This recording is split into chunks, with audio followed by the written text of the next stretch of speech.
Patong na problema parang bundok sa balikat. Tambak na utang at bayarin, bawat araw ay mabigat. Umaga hanggang gabi, pawis ko'y walang pahinga. Kahit anong trabaho pinapasok para may kita. Minsan kulang pa rin kahit doble ang pagsisikap. Habang ang isip ko'y pagod sa dami ng hinaharap. Mga pangarap na dati abot kamay kong nakita. Ngayon tila ba malayo pero di mawawala. Kahit madalas nakapos patuloy pa ring lumalaban. Sa gitna ng unos at sakit na dinaraanan, hindi ko man makuha lahat ng aking ninanais. Bawat takbang pasulong ay bunga ng pagtitiis. Lumalaban ng tahimik kahit walang nakapansin. Dahil alam kong may dahilan kung bakit ako gigising. Sa bawat luhat pagod na aking nararanasan, mas tumitibay ang loob sa bawat laban ng buhay. Di susuko, di bibitaw kahit mabigat ang pasan. Kahit ilang beses madapa, babangon pa rin naman.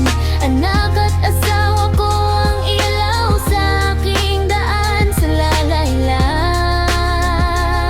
kung bakit patuloy lumalaban. Di susuko, di urong sa hamon ng kapalaran. Kahit madilim ang paligid, may liwanag na tangan. Hanggat may pangarap at may pamilyang minamahal, patuloy akong tatayo,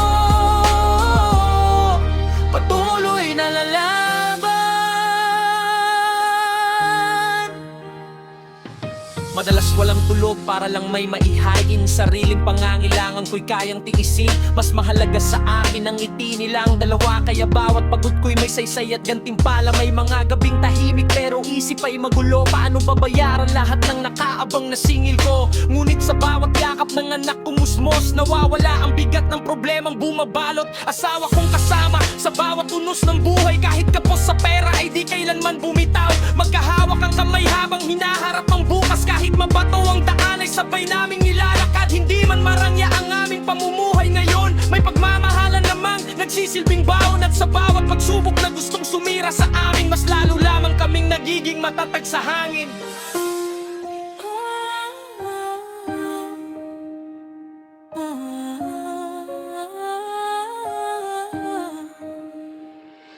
Darating din ang araw na mababayarang lahat. Mga luha at pagod ay magiging alaala na lang sapat. Hindi habang buhay na ganito ang sitwasyon, may hangganan din ang hirap at bawat pagkakataon. Patuloy lang ang lakad kahit mabagal ang usad. Mas mahalaga ang direksyon kaysa sa bilis ng paglakad. Bawat sakripisyo ko'y may bunga ring aanihin. Bawat pawis na tumuloy may pangarap na tutuparin. Kapag dumating ang tagumpay na matagal kong hinintay, unang pasasalamat ko'y sa Diyos na gumabay. Kasunod ang pamilya kong naging lakas sa digmaan. Sa gitna ng kahirapan sila ang naging sandalan. Kaya sa lahat ng tulad kong patuloy na lumalaban, huwag hayaang matalo ng problema at kabigatan. Dahil ang tunay na bayani hindi iyong mayaman, kundi iyong di sumusuko para sa minamahal.